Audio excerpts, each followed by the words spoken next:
محمد سيد الكونين والثقلين والفريقين من عرب ومن عجم يا رب بالمصطفى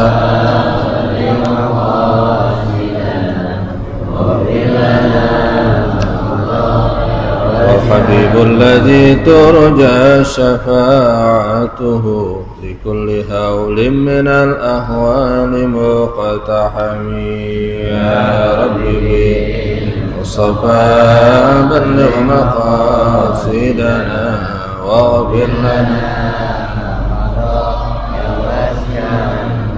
اللهم صل وسلم وبارك عليه وعلى آله.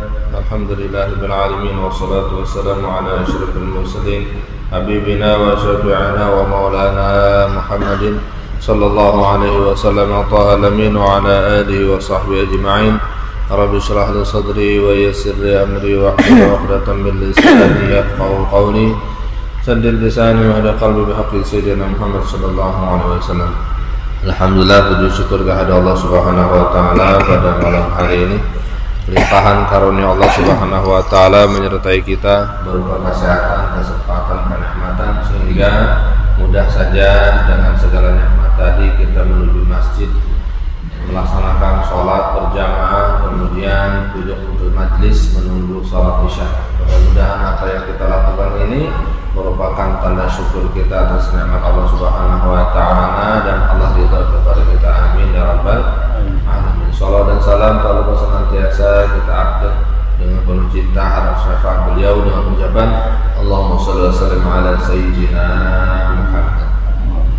Alhamdulillah, puji syukur kepada Allah Subhanahu wa taala pada malam hari ini bapak-bapak pada sehat, hadir Bapak RW dan para orang tua, dan ini merupakan tanda di mana Allah Subhanahu wa taala masih menghendaki kebaikan pada kita dan kampung kita. Kenapa demikian? Pernah Sayyidina Hasan Al-Basri itu datang kepada satu kampung. Beliau ulama besar di Basra sana, ulama kabir, ulama. Begitu masuk kampung, itu orang kampung kagak ada yang nyamperin beliau, kagak ada yang nanya. Padahal viral. Di mana-mana Imam Hasan Al-Basri itu ulama. Di tempat-tempat yang lain begitu beliau datang, masyarakat pada berkerumun, nyari faedah, nyari manfaat, ada yang nanya, ada yang tabarukan. Tapi begitu Imam Hasan Al-Basri datang ke kampung itu, kagak ada yang nyamperin. Pada tahu bakal datang ke situ jadi tamu atau apa, ya ada keperluan di situ. Kagak ada yang nyamperin, kagak ada yang nanya. Kata Imam Hasan Al-Basri, di kampung kagak ada berkahnya. Kalau mau tinggal jangan di sini, tinggalin di kampung. Kenapa? Masyarakatnya kagak doyan ilmu, kagak mau ngaji, tinggalin itu kampung. Tapi alhamdulillah dia masih penuh dengan yang ngaji, alhamdulillah. Maka ini perwakilan tentunya. Benar, kalau kamu tidak ada masjid, tidak ada madrasah, tidak ada majelis taklim, itu kamu ada berkah. Kalau kita mau tinggal, jangan tinggal di situ. Orang dulu juga ngajarin begitu kan ya, PRW. Kalau mau tinggal di mana di kampung, lihat ada masjidnya apa kagak, ada madrasahnya apa kagak, ada majelis apa kagak. Kenapa? Bagaimana kita mengharapkan anak-anak kita menjadi anak-anak yang tumbuh dalam keadaan baik, yang terarah, minimal melihat orang yang bolak-balik ke masjid, minimal mendengar pengumuman pengajian, itu membuat otak alam bawah sadar anak-anak kita tuh terarahkan. Kalau nggak ada yang dididik sama sekali, ngeblank mereka. Maka kita sekarang ini sebagai orang tua, kenapa bisa mau ngaji ini? Kenapa kita ngaji? Karena dulu kita ngelihat orang-orang tua kita pada ngaji. Maka jangan berharap banyak kalau kita nanti ke depannya itu anak-anak keturunan kita ini gampang ngaji. Kalau generasi sekarang tidak suka ngaji. Ini kita zaman generasi namanya. Udah jangan mendengarkan yang tidak perlu didengarkan. Kemarin deh.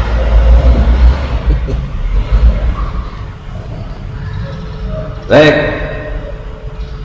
Alhamdulillah kita punya masjid sudah pada terang. ya. Masya Allah, satu persatu apa yang harus disempurnakan terpenuhi ya. Tinggal kita ngisi ya. Perjuangan membangun masjid hendaknya disamakan dengan perjuangan mengisi masjid ya. Baik, kajian kita adalah hadis. Naddarallahu mura'an sami'a maqalati fawa'aha fa'addaha kama sami'aha atau kama qala sallallahu alaihi wasallam. Keistimewaan orang yang belajar hadis adalah dapat doa dari Nabi sallallahu alaihi wasallam. Kata Nabi, semoga Allah memberikan cahaya kepada orang yang mau dengerin hadis, mau dengerin sabda-sabdaku, lalu dia simpan, dia simak, lalu ditunaikan dan disampaikan sebagaimana dia mendengarkan. Keistimewaan. Lagi juga kita ngapain lagi ya, ya. Itu umur kan katanya seperti batu es, dipakai habis, didiamin habis, dipakai taat habis ya, dipakai maksiat juga habis, didiamin nggak ngapa-ngapain, ngopi aja dari pagi sampai sore, ngopi aja habis juga. Tapi kita punya hitungan di sisi Allah Subhanahu wa taala. Baik. Bismillahirrahmanirrahim. Qala al-mu'allif rahimahullahu ta'ala wa nafa'ana bihi wa bi ulumi fid darin amin radhiyallahu anhu wa ankum ma'an jami'al muslimin. Kita masih hadis Jibril ya. Masih ingat enggak mana sambungannya? Saya kalau akhir udah lupa. Ini hadis di mana cerita malaikat Jibril nyaru jadi manusia untuk mendidik, mengajarkan kepada para sahabat tentang Islam, iman dan ihsan. Sampai kepada pertanyaan di mana malaikat Jibril yang nyaru. Pada saat itu para sahabat nggak tahu kalau itu malaikat Jibril. Dia bertanya kepada Rasulullah SAW. Setelah mendapatkan jawaban apa itu Islam, malaikat Jibril bertanya. Waqala ar-rajul, berkata seseorang yang nyamar tadi itu, fa akhbirni 'anil iman. Ya Rasulullah, kasih tahu saya apa sih yang namanya iman? Qala Nabi sallallahu alaihi wasallam, Nabi menjawab, antu'mina billahi wa malaikatihi wa kutubihi wa rusulihi wa bil yaumil akhiri wa tu'minu bil qadari khairihi wa syarrihi min Allah ta'ala. Nabi jawab, yang namanya beriman itu adalah kamu mempercayai, meyakini bahwasanya Allah Subhanahu wa taala itu ada dengan segala sifat ilahiyah dan rububiyah dan wahdaniyahnya Allah Subhanahu wa taala. Maksudnya apa? Annahu muttasifun bi kulli kamal wa munazzahun an kulli naqsin wa muhal. Allah Subhanahu wa taala itu ada, dan adanya Allah itu bersifat dengan segala kesempurnaan dan tersucikan daripada segala sifat kekurangan dan sesuatu yang mustahil. Jadi pertama, iman itu meyakini Allah Subhanahu wa taala ada. Adanya Allah dengan segala sifat kesempurnaan, disucikan daripada sifat kekurangan dan sesuatu yang mustahil.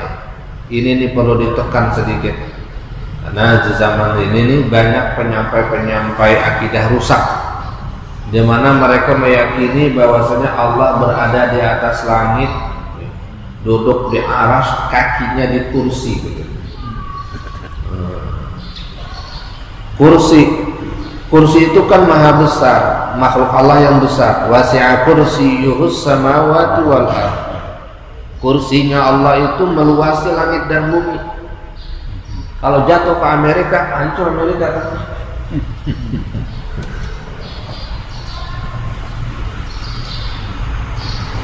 Katanya kursi buat injekan kakinya Allah Subhanahu wa taala. Kemudian arsy itu kan bahasa terjemahnya singgasana. Itu tempat duduknya Allah, dan Allah berada di langit. Ini mujassimah, ini pemahaman yang membendakan Allah Subhanahu wa taala, dan ada tersebar, Pak. Ini kita jangan santai-santai gitu. Makanya disampaikan di sini agar kita menjaga akidah.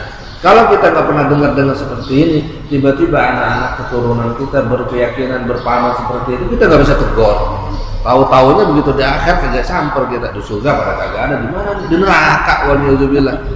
Allah kan punya tangan, punya kaki, tangannya kanan semua. Nah, ada pemahaman seperti ini. Maka dikatakan munazzahun an kulli nafsin wa muhal. Allah itu tersucikan daripada sifat-sifat kekurangan itu. Makanya kita dulu diajarkan sama orang-orang tua kita tentang ilmu tauhid sifat 20. Allah Subhanahu wa taala itu bersifat di antara Allah wujud, tidak baqa, mukhalafatuhu ta'ala lil hawadisi. Allah itu berbeda dengan pihak hawadis. Hawadis itu makhluknya. Kalau makhluknya itu punya tangan, punya kaki, Allah tidak punya tangan, tidak punya kaki. Allah itu, makhluk itu duduk butuh tempat, berdiri butuh sesuatu yang diinjak. Allah Subhanahu wa taala qiyamuhu ta'ala bi nafsih, berdiri sendiri, enggak butuh teman, enggak butuh yang lain. Itu keyakinan tauhid. Maka dulu luar biasa apa kata Allah wujud qidam baqa khalaqatu lil hawadisi qiyamuhu bi nafsihi wahdaniyah qudrat iradah ilmu hayat sama basarkan qadiran muridan hayyan sami'an basiran. Apalagi mutakalliman aman mutakallim. Itu dihafalkan dulu, baru nanti disyarah dijelaskan dalam pengajian-pengajian. Penting pada apa dulu? Orang tua mah buat ngayun bocah. Apanya Pak? Orang tua buat ngayun bocah. Iya, buat apa namanya, buat ngayun, lagi makan, apa masak dan sebagainya. Jadi nggak aneh-aneh keyakinannya. Jadi begitu dengar ada orang-orang yang berkeyakinan seperti ini, kita bisa mematahkan mereka langsung dalam batin. Jadi Allah Subhanahu wa taala dia berkata la ilaha illallah juga, tapi meyakini Allah beda sama kita. Artinya Allah ada di sana berbendak jadinya. Bahkan ada tuh di YouTube apa di mana tuh, di medsos, bahwasanya ada salah seorang dai mengatakan, kenapa kita di dunia ini nggak bisa melihat Allah Subhanahu wa taala? Karena Allah tuh Allahu Akbar, Allah Maha Besar. Karena Allah tuh terlalu besar kagak bisa dilihat. Seperti kita berada di depan kebo, saking dekatnya itu kebo, bisa nggak melihat kebo secara utuh? Begitu contohnya. Artinya apa ini? Ini keyakinan mujassimah, membendakkan Allah Subhanahu wa taala. La haula wala quwwata illa billah. Begitukah ajaran orang-orang tua kita? Tidak. Begitukah ajaran kiai-kiai kita? Tidak. Syekh Nawawi Al-Bantani Tanara yang wafat, yang meninggal di Makkah sana, di Ma'la sana kuburnya, sampai saat ini masih di Ma'la. Beliau mengatakan bahwasanya Allah itu tidak bisa dilihat di dunia ini bukan karena Allah bebendak terlalu besar, bukan, karena mata kita kagak kuat lihat, karena belum mata kita la yatahayya. Imam Ghazali juga bilang begitu, mata kita ini belum dipersiapkan untuk bisa melihat Allah Subhanahu wa taala. Nanti di akhirat kita bisa lihat Allah. Allah itu azali, yang abadi. Sementara kita ini makhluk yang tidak abadi. Maka sesuatu yang tidak abadi tidak bisa melihat yang abadi. Nanti di surga, semoga kita masuk surga semuanya, kita diabadikan oleh Allah Subhanahu wa taala. Maka ketika kita diabadikan oleh Allah, mata kita diperkuat oleh Allah sehingga melihat sesuatu yang bukan benda. Allah Subhanahu wa taala nanti. Enggak kelar-kelar ini. Selip. Ayah selip di salah masuk. Udah sini aja dengerin. Nah, sampai di mana tadi itu? Jadi meyakini bahwasanya Allah Subhanahu wa taala harus mukhalafatuhu ta'ala lil hawadis. Beda dengan segala makhluk. Ini wajib Pak, biar sahih kita la ilaha illallah ini. rajin sholat, tahu-taunya Allahnya punya tangan, Allahnya ngejogrok di langit. Katanya kenapa? Bukti Allah Subhanahu Wa Taala ada di langit. Buktinya ketika kalau kita doa tangan kita kemana? Ke atas. Berarti Allah ada di langit. La haula wala quwwata illa billah. Maka kita jawab syubhat-syubhat seperti ini. Ketahuilah bahwasanya Allah tidak berada di atas langit. Allah tidak berada di atas langit. Allah tidak berada di atas langit. Saya mau fokus sendiri susah juga.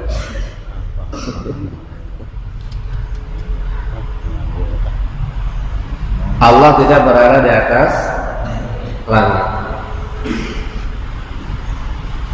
Kenapa tangan kita menghadap ke atas? Karena langit itu kiblatnya doa. Kiblatnya doa. Sebagaimana kalau kita sholat kita kemana? Ke Ka'bah. Kenapa? Karena kiblat sholat itu Ka'bah. Bukan berarti di Ka'bah itu ada Allah, bukan. Ka'bah itu rumah Allah, bukannya tempat Allah duduk di situ. Jadi kiblat arah sholat. Jadi arah sholat kita itu Ka'bah. Maka arah doa itu langit. Makanya kalau kita doa tangannya kita ke langit, bukan berarti Allah ada di langit. Nah kalau seandainya Allah itu berada di atas langit, kalau kita lagi sholat, maka posisi kita dekat kepada Allah, posisi diri apa sujud? Nih, kalau Allah itu berada di langit, ya, kita dekat sama Allah ketika posisi sujud apa berdiri? Berdiri. Kalau kita sholat di pesawat lebih dekat sama Allah dong ya. Kalau lebih tinggi, berarti kita sholat di lantai 2 aja ya. Lantai bawah kita jadi investment. Kenapa? Allah ada di langit. Makin dekat sama Allah. Ternyata tidak. Nabi Shallallahu Alaihi Wasallam katakan, "Aqrabu ma yakunul abdu fi salati inda sujud atau kama qala Shallallahu Alaihi Wasallam." Posisi paling dekatnya seorang hamba kepada Allah adalah ketika seseorang itu sujud.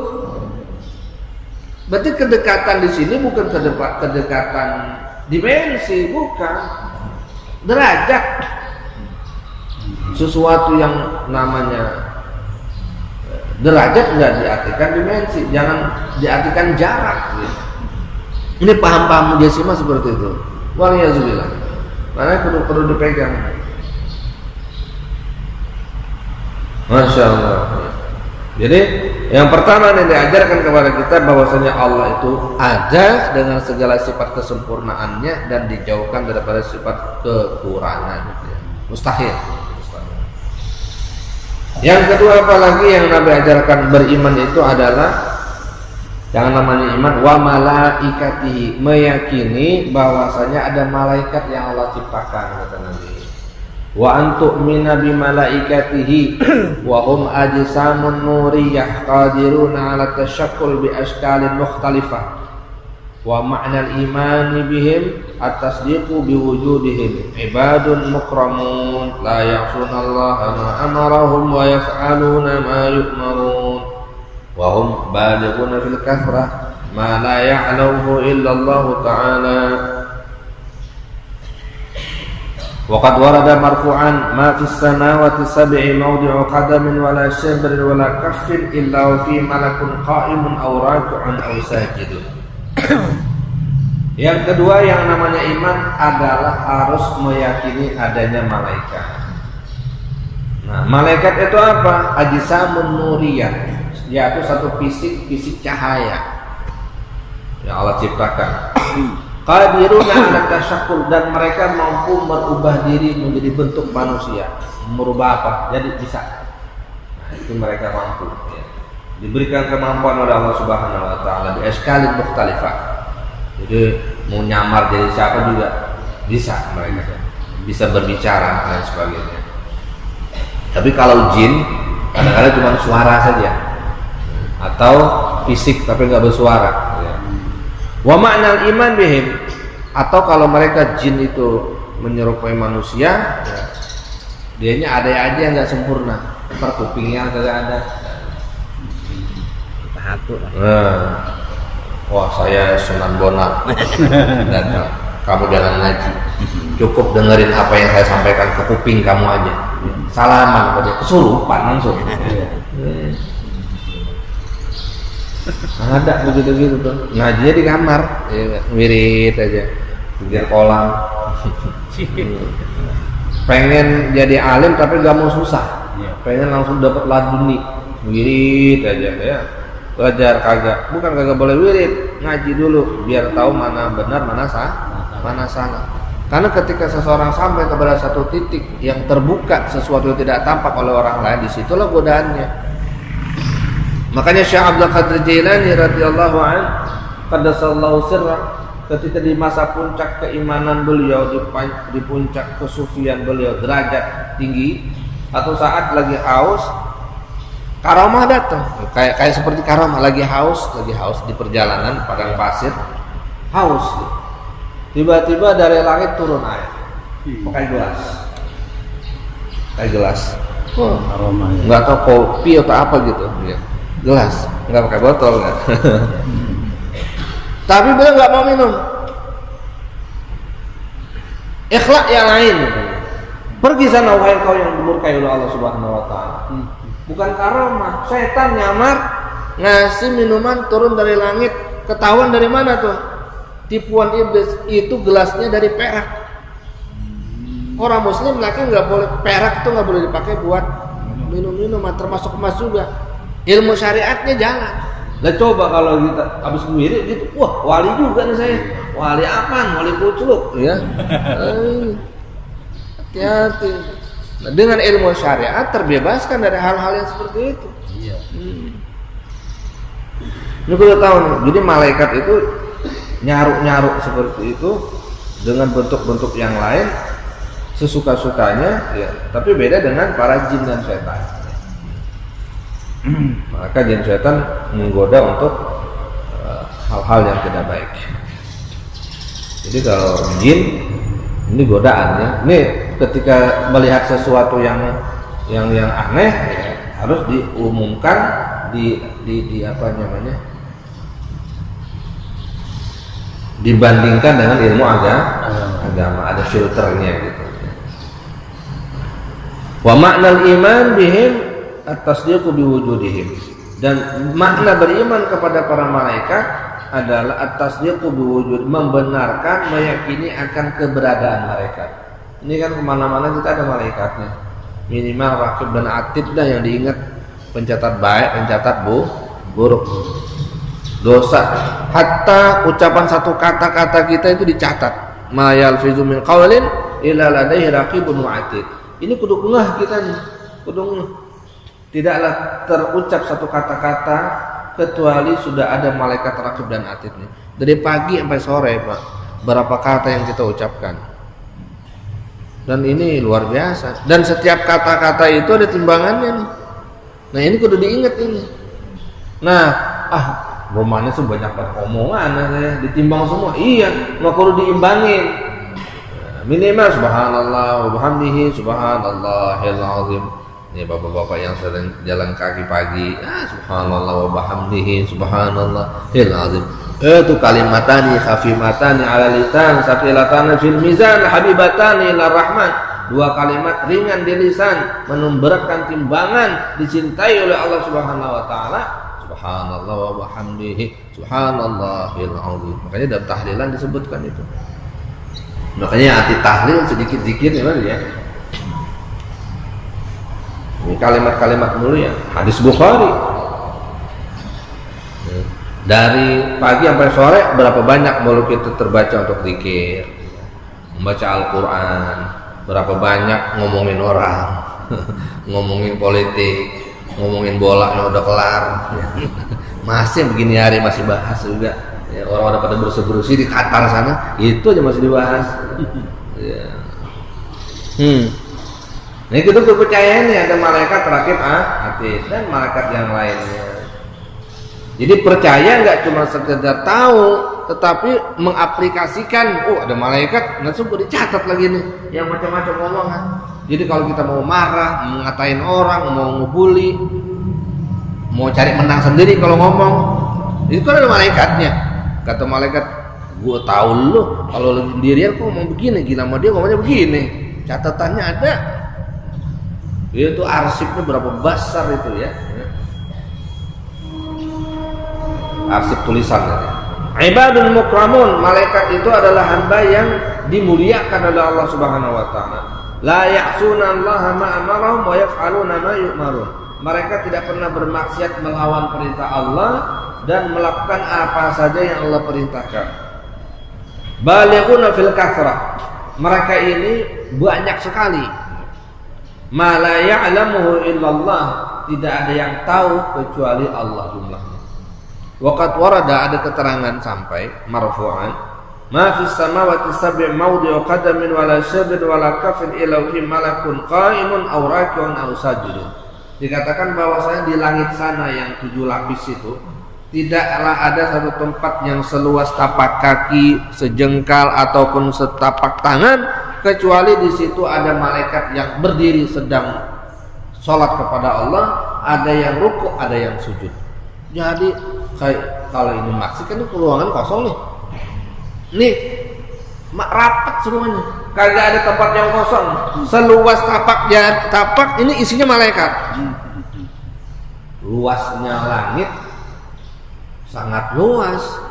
Ini antariksa, ilmu antariksa itu sampai sekarang belum finish berapa miliar atau ribu galaksi yang ada di langit sana, belum kelar tuh. Sementara satu galaksi miliaran planet seperti bumi. Tuh kacamata teropongnya NASA belum habis melihat bagaimana luasnya langit. Dan itu baru masih langit pertama yang diteropong. Masya Allah ya.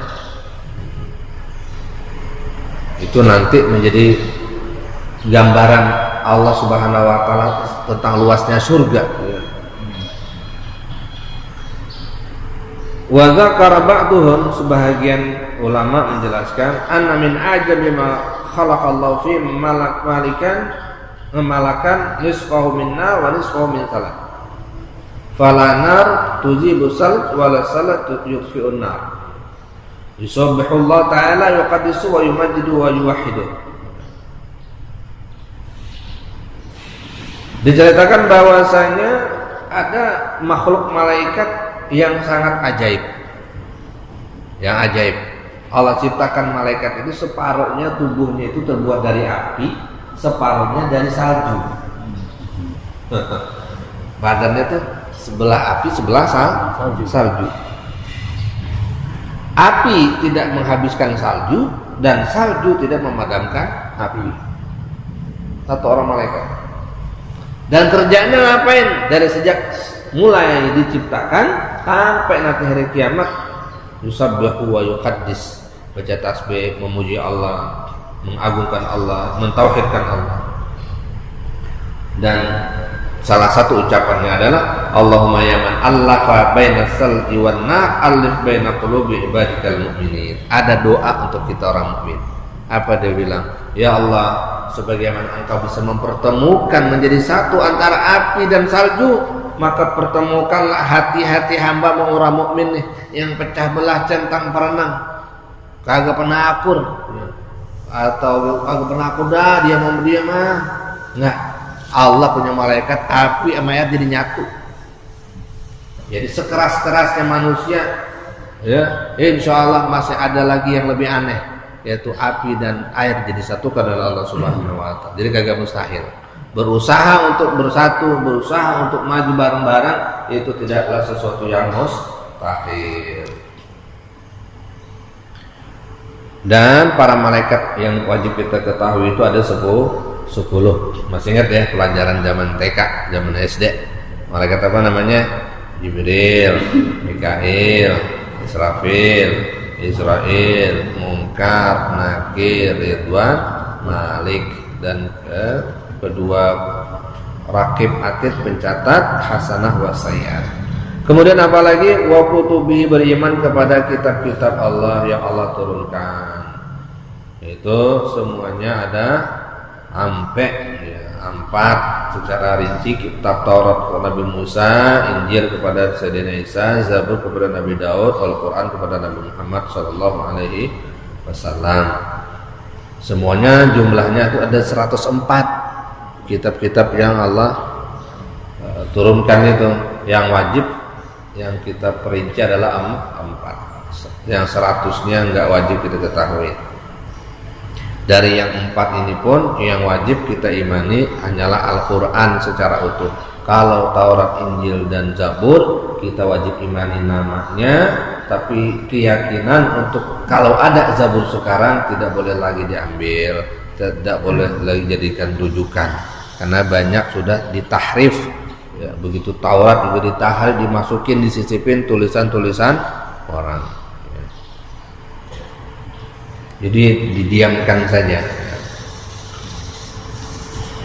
Wa rusulihi, dan yang namanya iman itu adalah meyakini akan adanya para rasul, nabi dan rasul. Mereka itu yang wajib kita ketahui ada 25 orang. Dan yang namanya wajib itu tahu nama-namanya. Hum Adamun, Idris, Nuhun, Hud, Saleh, wa Ibrahim, kullu Taba, dan seterusnya. Aqidatul Awam itu. Jadikan hafalan juga. Udah bagus sekarang sih udah dijadiin qasidah. Abda'u bismillah, abda'u bil gimana? Abda'u bismillah warrahmani wa birrahimi dan bil ihsan. Alhamdulillahil qadimil awali al-akhiril baqi la tahawul, dan seterusnya. Wassalatu wassalamu. Dan ini cara-cara para ulama untuk membentengi akidah Ahlussunnah wal Jamaah. Jadi ilmu tauhidnya dijanjiin. Nanti dan enggak yang hanya sampai di situ aja dipelajarin. Itu kan baru ucapan yang terngiang-ngiang. Nanti apa sih yang dibacanya? Dipelajarin. Jadi kuat. Nah itu baru hafalan, belum ilmunya. Itu dipelajari ya, dia ilmu khusus. Jadi harus ada nih ilmu tauhid belajar. Ya, ada kajian ilmu tauhid. Fikih sudah ada, tauhid.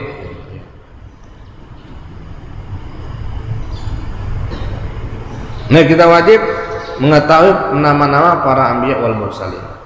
Kemudian apalagi yang namanya iman wal yaumil akhir, meyakini akan adanya hari akhir. Wa antu'mina bil yaumil akhir wa huwa, apa maksudnya? Yaumal qiyamah. Kenapa disebut hari akhir? Hari kiamat itu hari akhir karena tidak lagi ada malam setelah hari itu. Ya, adanya malam ini karena ada matahari. Nanti setelah hari kiamat tidak lagi ada matahari. Adanya terang aja gitu. Wa ma'nal iman bihi, dan maksud bermakna beriman kepada hari akhir adalah membenarkan akan adanya hari kiamat.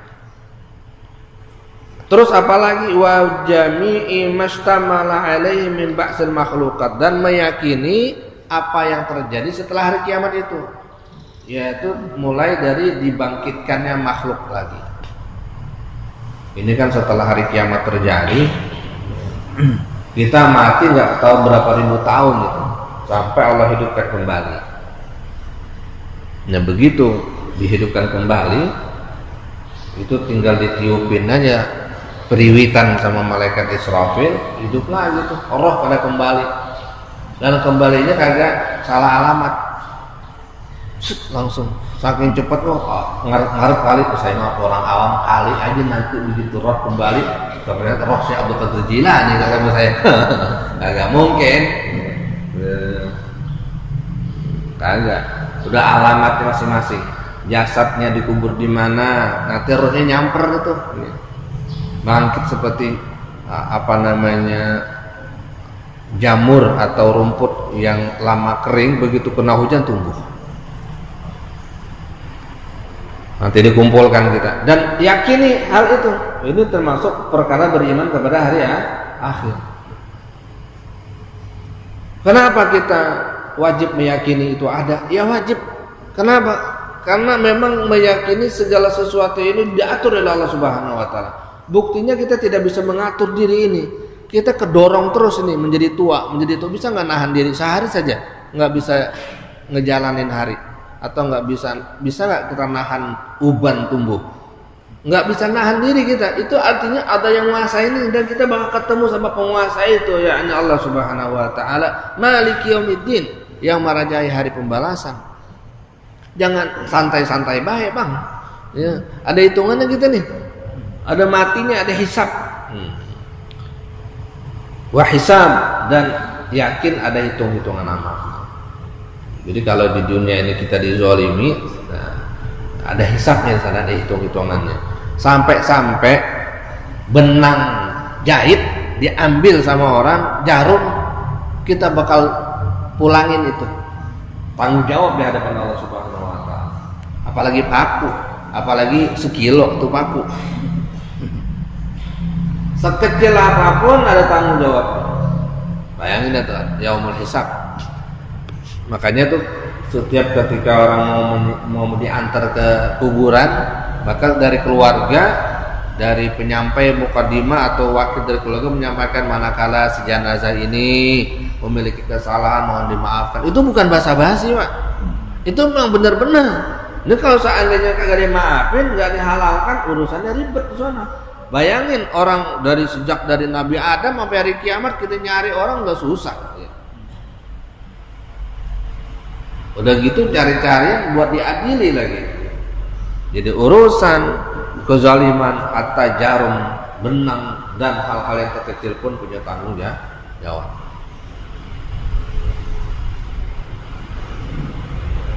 Dulu ada seorang syekh, ada orang alim bertamu ke rumah tamu. Nggak tahu bagaimana, habis makan dihidangin, rumahnya gede, dinding itu kan, bambu, bilik gitu ya.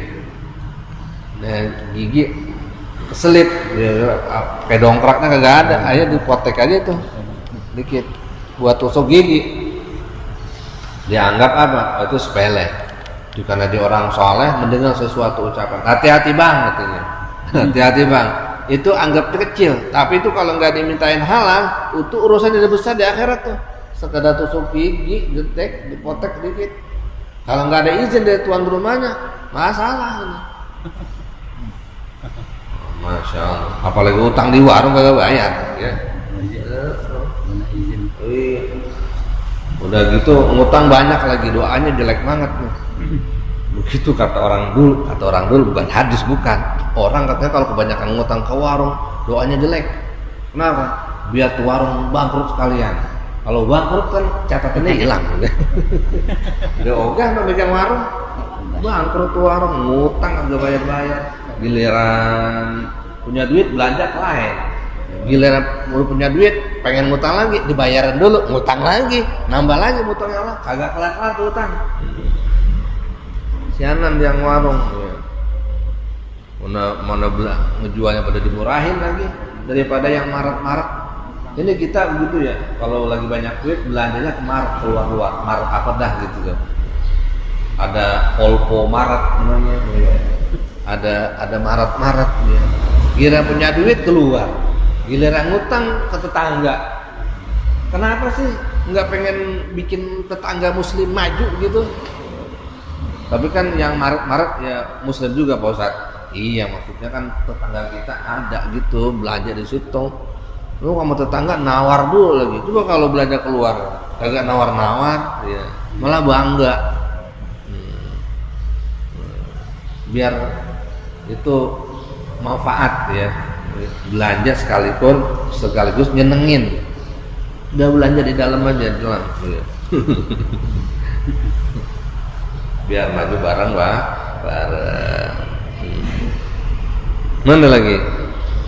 Beriman kepada hari hisab, wa wasni a'malihim, dan timbangan amal. Ya Allah. Allah. Wa mururhum 'ala sirat, dan juga yakin akan keadaan orang nyeberang jembatan Shiratal Mustaqim. Jembatan Shiratal Mustaqim menghubungkan di bawahnya neraka, di sananya surga. Kedalaman neraka itu berapa tuh? Pernah satu saat Nabi SAW kumpul-kumpul dengan para sahabat, tiba-tiba kedengaran suara deng, lebih kencang dari ini suaranya. Kayak semacam sesuatu jatuh, deng. Nah, begar, bejeger gitu. Bejeger. Para sahabat, suara apa ini? Terak, bukan. Tahu nggak kalian suara apa nih, kata Rasulullah? Kata para sahabat, ya Allah wa Rasulullah alam. Allah saja dan Rasul yang tahu. Kata Nabi, ini suara batu yang dilempar oleh malaikat 70 tahun lalu ke neraka. Sekarang baru nyampe ke dasarnya. 70 tahun yang lalu. Makanya kalau sudah masuk neraka udah nggak bisa bebas, Bang. Kalau nggak diangkat malaikat 70 tahun kita merangkak. Di lantai 2 aja naiknya susah. Gimana kalau lantai neraka? 70 tahun, Bang. Masya Allah. Itu kalau jatuh udah susah selamatnya. Jatuhnya aja nyampe dah 70 tahun, gimana di dalamnya? Waliyahzubillah. Nah, jembatan Shiratal Mustaqim ini cepat lambatnya seseorang itu selamat atau tidaknya itu tergantung amal. Ada yang jalannya cepat kalbarqil khatib, seperti kilat yang menyala langsung nyampe ke sana. Ada seperti kuda kencang, ada seperti al-unta jalan. Ada yang seperti jalan kaki, ada yang ngesot. Ya. 100 tahun dia menjembat jembatan Shiratal Mustaqim. Begitu sampai di ujung, dia merasa dialah orang yang paling selamat, paling keren. 100 tahun, 100 tahun keren. 100 tahun keren. Ya. Tapi dia bersyukur. Maka ciri-ciri ini orang cepat atau lambatnya di jembatan Shiratal Mustaqim tergantung cepat atau lambat tanggapnya dia dengan kebaikan. Makanya nanti di hari kiamat itu kan nanti juga didebatis di depan ini ya. Ada orang-orang yang dikumpulkan oleh Allah Subhanahu wa taala wajahnya seperti matahari. Man antum? Kata malaikat, siapa kalian yang kelompok wajahnya seperti matahari bersinar? Ya. Ya. Kunna nahfazus shalah, kami dulu menjaga salat 5 waktu. Terus kata para malaikat, kaifa muhafazatukum? Bagaimana kalian menjaga salat? Definisinya bagaimana? Oh, kunna nasma'ul azan fil masjid. Kami dulu istiqamah dengerin azan di masjid. Jadi belum azan udah nyampe di masjid. Tuh wajahnya seperti kasyamsi. Kemudian datang lagi kelompok yang kedua, ini selesai dihisab. Wa wujum kal qamar, wajah mereka seperti rembulan. Ditanya malaikat, "Man antum? Siapa kalian?" Nahfazus shalawatil khams. Kami dulu menjaga salat 5 waktu. Kata malaikat, "Lah tadi jaga salat 5 waktu. Lah kalian salat 5 waktu kok beda cahayanya?" Iya. Ya. Oh, kami itu natawaddau qablal waqt. Kami wudu di rumah sebelum masuk waktu. Begitu dengar azan, kami ke masjid. Tuh wajahnya seperti rembulan. Datang lagi suku rombolan, kalau udah azan, ya. Kan najam, wajah mereka seperti bintang di langit non jauh di sana. kan kalau kita lihat kelap-kelip gitu ya, kelap-kelip, nggak kayak lilin. Kadang ketiup, kadang gede, kadang kecil. Gitu. Ditanya lagi sama malaikat, "Man antum?" Nahnu nahfadzus shalah. Kami kelompok yang nungguin jagain salat. Lah, kaifa muhafazatukum? Kalian jagain salat gimana emang? Karena anaknya bukan tahu cuma ente doang nih. Ada 2 kelompok udah lewat ini.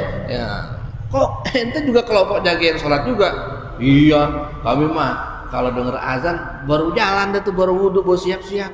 Oh, begitu kelompoknya tuh. Berarti kalau yang masbuk kagak ada kelasnya tuh. Pentol korek kali ya.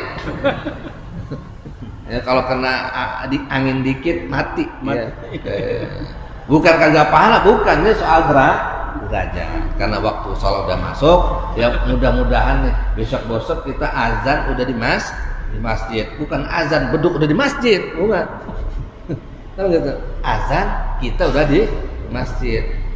Kan katanya azan beduk udah di masjid. Beduk kitanya kudu di masjid. Mudah-mudahan ada manfaatnya terutama bagi saya dan pendengar sekalian. Nakhtatimul haji Al-Fatihah. A'udzubillahi minasyaitonir rajim. Bismillahirrahmanirrahim. Alhamdulillahirabbil alamin arrahmanir rahim maliki yaumiddin. Iyyaka na'budu wa iyyaka nasta'in ihdinas siratal mustaqim siratal ladzina an'amta 'alaihim ghairil maghdubi 'alaihim waladdallin. Alhamdulillahirabbil alamin. Allahumma shalli 'ala sayyidina wa 'ala ali sayyidina. Allahumma inna nastaudi'uka ma 'allamtana wa arjur ilaina 'inda hajatina ilayhi la tansana ya rabbal alamin. Allahumma inna nas'aluka taufiq wal hidayah wa nas'aluka taubatan wal maghfirah wa nas'aluka al-istiqamah wa husnal khatimah fi lutfin wa khair wa afiyah wa sallallahu 'ala sayyidina Muhammad wa alihi wa sahbihi wa sallam. Alhamdulillahirabbil alamin.